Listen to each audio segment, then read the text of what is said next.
শিক্ষার্থীরা আসসালামু আলাইকুম। কেমন আছো সবাই? আশা করি তোমরা যার যার অবস্থানে খুবই ভালোই আছো। আমি আলহামদুলিল্লাহ আল্লাহর মেহেরবানি এবং তোমাদের দোয়ায় ভালো আছি এবং সেই ভালো থাকার সুবাদে আজকে তোমাদের অনলাইন ক্লাসে তোমাদের সামনে হাজির হয়েছি।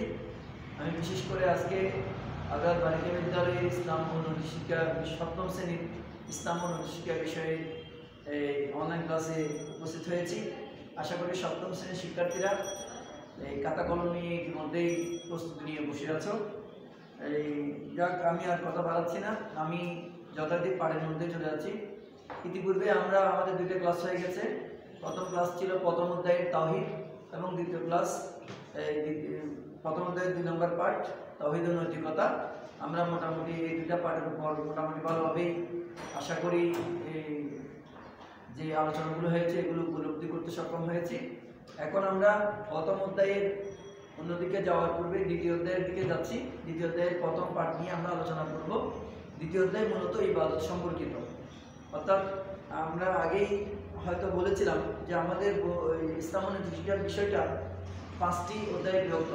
প্রথম হচ্ছে আকাইদ, দ্বিতীয়টা হচ্ছে ইবাদত, তৃতীয়টা হচ্ছে কোরআন ও হাদিস শিক্ষা, তৃতীয়টা হচ্ছে আখলাক বা চরিত্র সংক্রান্ত এবং চতুর্থটা হচ্ছে আদর্শ জীবনচর্যা। তো আমরা আজকে দ্বিতীয় অধ্যায় অর্থাৎ ইবাদত সম্পর্কেই আমরা এই আলোচনা করার চেষ্টা করব। এবং আমরা জানি মুসলমান হিসেবে আমাদেরকে ইবাদত করতেই হবে। আল্লাহ রাব্বুল আলামিন আমাদেরকে মূলত সৃষ্টি করেছেনই আল্লাহর ইবাদত করার জন্য। সেটা কালামে পাকের দিকে যদি আমরা ইঙ্গিত করি তাহলে দেখি আল্লাহ রাব্বুল আলামিন ইরশাদ করেছেন, বিসমিল্লাহির রহমানির রহিম, ওমা খালাকতুল জিন্না ওয়াল ইনসা ইল্লা লিয়াবুদুন। আমি মানুষ এবং জিন জাতিকে সৃষ্টি করেছি আমার ইবাদতের জন্য। তো আল্লাহর মনোনীত জীবন ব্যবস্থা হচ্ছে ইসলাম, আর আমরা সেই ইসলাম ধর্মেরই অনুসারী তথা মুসলিম। সুতরাং মুসলিম হিসেবে আমাদেরকে অবশ্যই আল্লাহর আনুগত্য পালন করতে হবে, আল্লাহর নির্দেশনা পালন করতে হবে এবং সেজন্যই আমাদেরকে ইবাদত করতে হবে।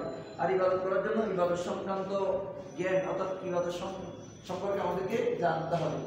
আজকে আমরা এই ইবাদত নিয়ে আলোচনা করব এবং ইবাদত এই অধ্যায়ে প্রথম যে পাঠ, তোমরা জানো যত ইবাদত আছে সবচেয়ে সর্বশ্রেষ্ঠ ইবাদত হচ্ছে সালাত। যেহেতু ইসলামের যে মৌলিক স্তম্ভ রুকনগুলো আছে তার মধ্য থেকে ঈমানের পরেই যে ইবাদতের কথা আসে সেটা হচ্ছে সালাত।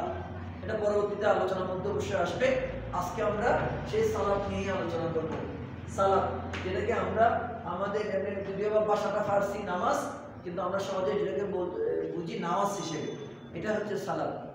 এই সালাত শব্দের তোমাদের হয়তো পাঠ্য বইয়ে সালাত শব্দের আবিধানিক বা পারিভাষিক অর্থগুলো উল্লেখ করা হয়নি, তারপরেও আমি এখানে একটু আলোচনা করার চেষ্টা করেছি।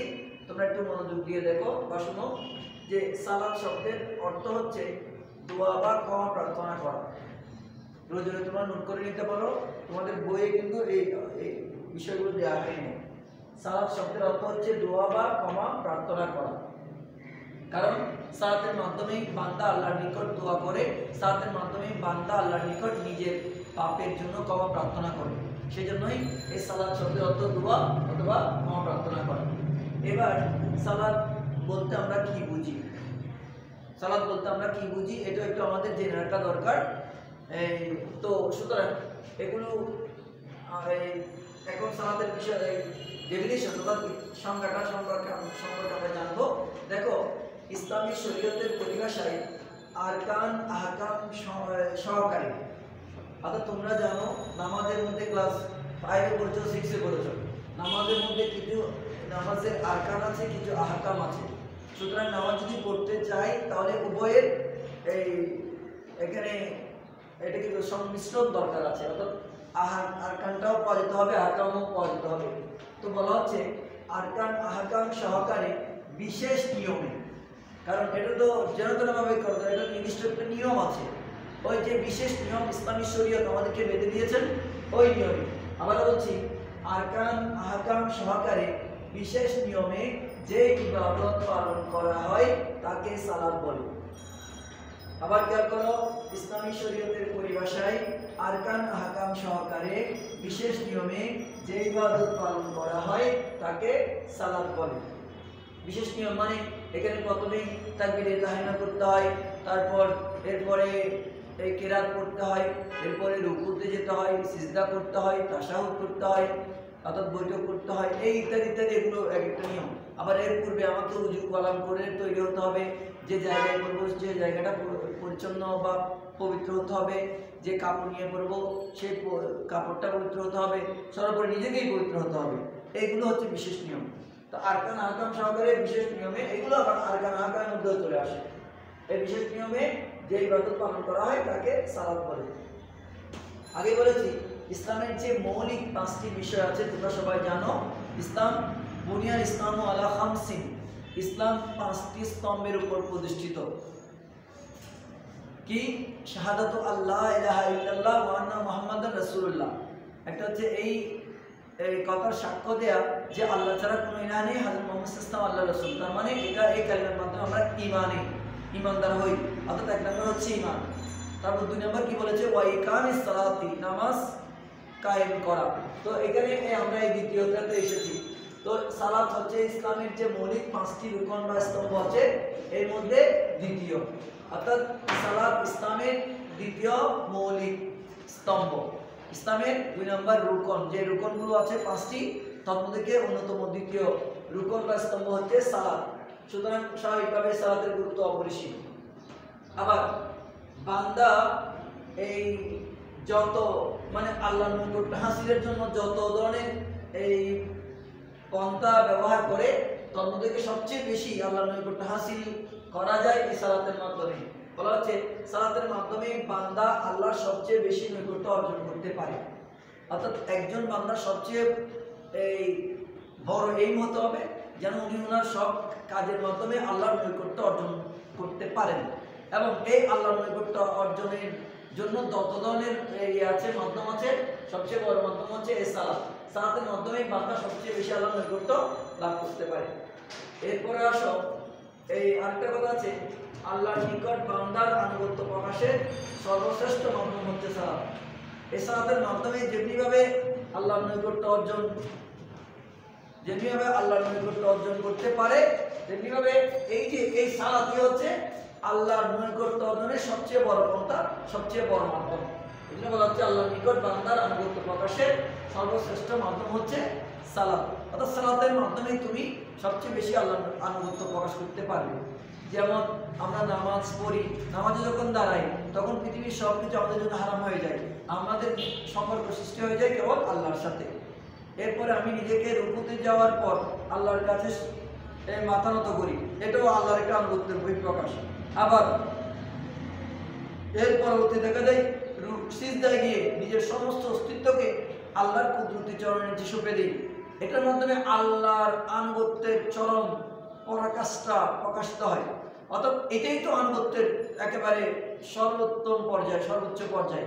তো সুতরাং এই ধরনের আনুষ্ঠানিকতাগুলো অন্য কোনো ইবাদতের মাধ্যমে পাওয়া যায় না, যার কারণে এই আল্লাহর আনুগত্য প্রকাশের যত ধরনের মাধ্যম আছে সবচেয়ে সর্বোত্তম বা সর্বশ্রেষ্ঠ এই মাধ্যম হলো সালাত।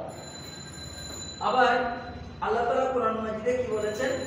যে বলেছেন ইন্না সলাতা তানহা আনিল ফাহশাই ওয়াল মুনকার, নিশ্চয়ই নামাজ অশ্লীল এবং মন্দ কাজ থেকে বিরত রাখে। এই যে ইন্না সলাতা তানহা আনিল ফাহশাই ওয়াল মুনকার, অর্থাৎ নিশ্চয়ই সালাত অশ্লীল ও মন্দ কাজ থেকে বিরত রাখে। অর্থাৎ তুমি যদি নিজেকে পরিপূর্ণ মানুষ হিসেবে গড়ে তুলতে চাও, নীতি নৈতিকতা সম্পন্ন হিসেবে নিজেকে গড়ে তুলতে চাও, তাহলে তোমাকে সবসময় অনৈতিক কাজ থেকে, অশ্লীল কাজ থেকে, মন্দ কাজ থেকে বিরত রাখতে হবে নিজেকে। সুতরাং এই ক্ষেত্রে সালাত তোমাকে ওই মন্দ কাজ থেকে বিরত রাখার ক্ষেত্রে মানে বেশি বেশি সহযোগিতা করবে। তুমি যদি নামাজ পড়ো, সালাত আদায় করো, কায়েম করো, তাহলে দেখবা তোমার দ্বারা কোনো মন্দ কাজ করা সম্ভব হচ্ছে না।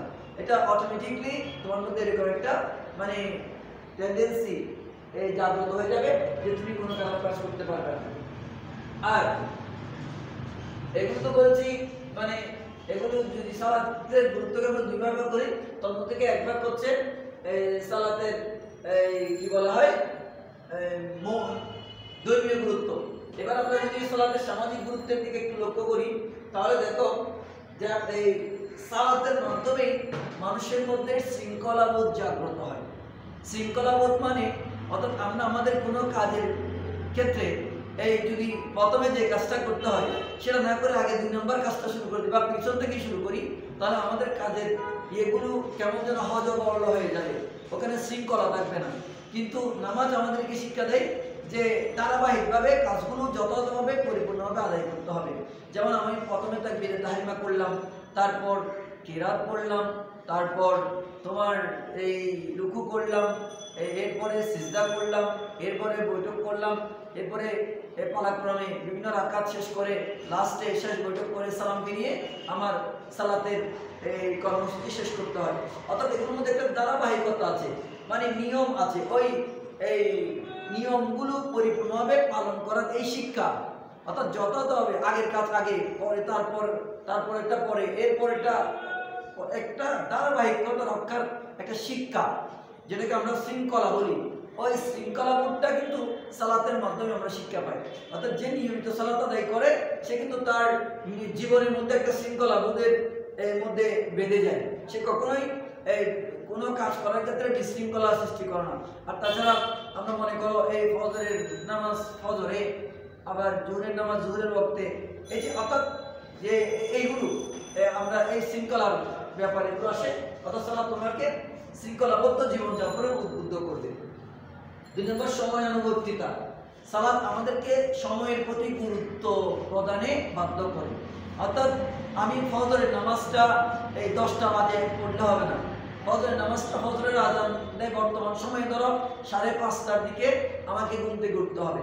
ফজরের নামাজটা যদি আমি আদায় করতে চাই, কজা নয় আদায় করতে চাই, তাহলে আমাকে এই 5:30টা থেকে এই 6:15টার মধ্যে, অর্থাৎ এই নির্দিষ্ট সময়ের মধ্যে আমাকে আদায় করতে হবে। তার মানে কি এখানে ওই সময়ের প্রতি গুরুত্ব। তারপর জোহরের নামাজের একটা আলাদা সময় আছে, ওখানে ওই নির্দিষ্ট সময়ের মধ্যে জোহরের নামাজটা আদায় করতে হবে। এটা ব্যতিক্রম অন্য সময় করতে হবে না। ঠিক আসরের ক্ষেত্রে এটা, মাগরিবের ক্ষেত্রে এরকম একটা নিয়ম বাঁধা আছে, কিন্তু মেশারের ক্ষেত্রেও। অর্থাৎ আমি সময়ের কাজ সময়ে করার, এক কথায় সময়ানুবর্তিতা যেটা আমরা বলি, যেটা মানুষের জীবনের পরিচালনার ক্ষেত্রে সবচেয়ে বেশি গুরুত্বপূর্ণ, সেই সময়ানুবর্তিতা এটা কিন্তু নামাজ আমাদেরকে শিক্ষা দেয়। অর্থাৎ সময়ের কাজ সময়ে করা। ফজরে আজকে ফজর নামাজটা না পড়ে এশার সময় এই ফজর জোহর আসর মাগরিব একসাথে আদায় করলে এটা একটা বোঝা হয়ে যাবে। এখান থেকে তোমাদের আরেকটা শিক্ষা হচ্ছে যে তোমরা প্রতি একটা বছরের পুরো সিলেবাসটা যদি নির্দিষ্ট সময়ে যথাযথভাবে প্রতিদিন নিয়মিত ক্লাসের পড়া ক্লাসে শেষ করে দাও, বা ক্লাসের পড়া ওই দিনই শেষ করো, তাহলে দেখবে পরীক্ষার সময় তোমাকে আর কোনো টেনশন নিতে হবে না। আর যদি তুমি এটা না করো তাহলে তোমার সব পুরো সিলেবাসের পড়াগুলো তোমার মাথার উপর বসে যাবে। এখন তুমি পরবর্তীতে এটা পড়বে নাকি এটা পড়বে, একটা মানে হজবরল অবস্থায় পড়ে যাবে, ওটা থেকে তোমাকে রক্ষা করবে। এবং এই জিনিসটা তুমি নামাজের মাধ্যমে শিক্ষা লাভ করতে পারবে, যেহেতু নামাজ তোমাকে সময়ের কাজ সময়ে করার ব্যাপারে উদ্বুদ্ধ করবে। কর্তব্য পরায়ণতা। দেখো আমরা নামাজ কেন পড়ি? আল্লাহ আমাদের মুসলমান যারা আমাদের উপর এটা নামাজটা ফরজ করে দিয়েছেন, তার মানে আল্লাহ এটা আমাদের উপর দায়িত্ব চাপিয়ে দিয়েছেন। তো সেই দায়িত্ব পালন করতে গিয়ে আমরা নামাজ আদায় করি। তার মানে এটা আল্লাহর প্রতি আমাদের দায়িত্ব ছিল বলেই আমি এই কাজটা করছি। সুতরাং এই যে নামাজ পড়ছি, এখানে একটা কর্তব্য পরায়ণতার দিকটা আমরা শিক্ষা লাভ করতে পারি। অর্থাৎ যখনই আমার উপর কোনো দায়িত্ব বা কর্তব্য বর্তাবে, আমি যেন ওই দায়িত্ব বা কর্তব্যটা যথাযথভাবে সুচারুরূপে পালন করি, এই নিয়মটা কিন্তু আমি নামাজের মাধ্যমে শিখি। অর্থাৎ এটা আমার দায়িত্ব, ওই দায়িত্বটা আমাকে পালন করতেই হবে। সর্বোপরি এই সাম্য ভ্রাতৃত্ববোধ। দেখো নামাজে তুমি এমনি এই করতে পারো অনেক ধনী, আবার তুমি অনেক গরিব, বা তুমি অনেক মধ্যবিত্ত, অথবা তুমি রাষ্ট্রপতি, তুমি প্রধানমন্ত্রী, বা তুমি রিক্সাওয়ালা, আবার তুমি এই একজন দিনমজুর। নামাজের ক্ষেত্রে এই যে আমাদের সামাজিক একটা বৈষম্য, ধনী দরিদ্রের মধ্যে যে একটা বৈষম্য, যে একটা পার্থক্য আমরা লক্ষ্য করি সামাজিকভাবে, কিন্তু নামাজের ক্ষেত্রে এটা কখনোই মানে মেনে নেওয়া যায় না। একই কাতারে যদি একজন রাষ্ট্রপতি, রাষ্ট্রের প্রধান একই কাতারে দাঁড়াবে, ওই রাষ্ট্রপতির পাশে তুমি দাঁড়ালে কারো বাপের শব্দ নয় তোমাকে ওই জায়গা থেকে সরানো। অর্থাৎ আমাদের ক্ষেত্রে এখানে আমরা আল্লাহর সামনে দণ্ডায়মান হয়েছি। এখানে ধনী দরিদ্র আমির ফকির সবাই আল্লাহর বান্দা, সুতরাং এক পরিচয় মুসলমান এবং আল্লাহর বান্দা। সুতরাং এখানে কে কার পাশে দাঁড়াবে, কে কোথায় যেতে পারবে, এটা গণভবন বা বঙ্গভবন নয় যে ওইখানে যাওয়ার ক্ষেত্রে আমার অনুমতি নিতে হবে।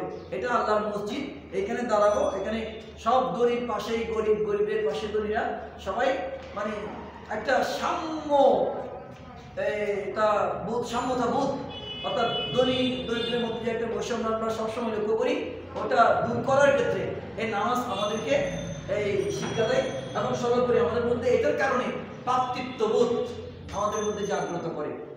অর্থাৎ আমরা একে অপরের প্রতি একটা সৌহার্দ্যপূর্ণ এই পরিবেশ সৃষ্টি হয়, একে অপরের প্রতি একটা যেন আত্মীয়তার সম্পর্ক সৃষ্টি হয়ে যায়। আর বিশেষ করে এটা আমরা লক্ষ্য করি জামাতে সালাত আদায়ের ক্ষেত্রে। আজকে দ্বিতীয় পাঠের অন্যতম একটা অংশ হচ্ছে জামাতে সালাত আদায় করা। এখন জামাত বলতে আমরা কি বুঝি? জামাত শব্দের এমনি আমাদের অর্থ হচ্ছে একত্রিত হওয়া, সমাবেশ। জামাত শব্দের অর্থ হচ্ছে একত্রিত হওয়া। অর্থাৎ এই মসজিদে গিয়ে বিশেষ করে আমরা সবাই জানি জামাত বলতে আমরা কি বুঝি। জামাত শব্দের অর্থ একত্রিত হওয়া, সমাবেত হওয়া।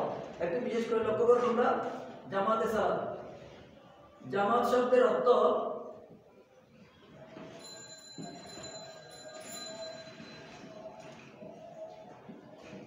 জামাত শব্দের অর্থ হচ্ছে একত্রিত হওয়া, সমাবেত হওয়া।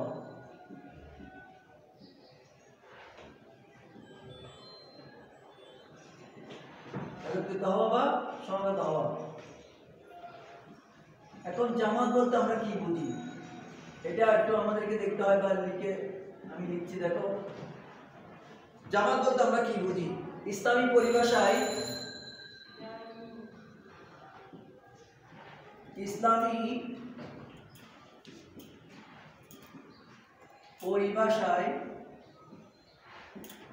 নির্ধারিত সময়ে নির্দিষ্ট জায়গায়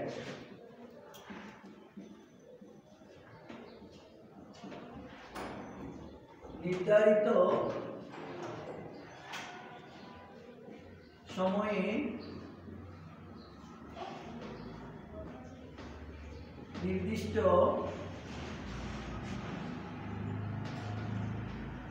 জায়গায় মুসলিম সম্প্রদায়, অর্থাৎ আমরা যারা মুসলমান আছি, মুসলিম সম্প্রদায়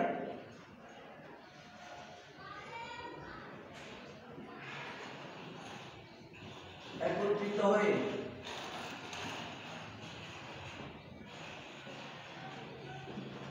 সালাত আদায় করাকে জামাতে সালাত বলে। সালাত আদায় করাকে জামাতে সালাত বলে।